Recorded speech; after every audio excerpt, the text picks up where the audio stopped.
عندنا في قانون العقوبات بعض المواد التي تخالف الشريعة الإسلامية، ومن هنا نتوجه إلى المشرع المصري لكي يخلصنا من هذه المخالفة التي تكاد تودي بنا والعياذ بالله إلى التهلكة. نعم.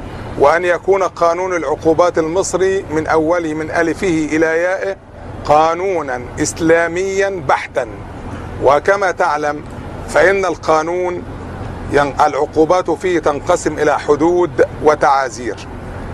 الحدود في مصر معطلة بعض الشيء، وأما التعازير فلا مشكلة فيها. نتمنى كما حلت المشكلة في دولة الإمارات العربية المتحدة وفي المملكة العربية السعودية نص وحيد في قانون العقوبات يتصدر بأن تطبق في شأن الحدود أحكام الشريعة الإسلامية.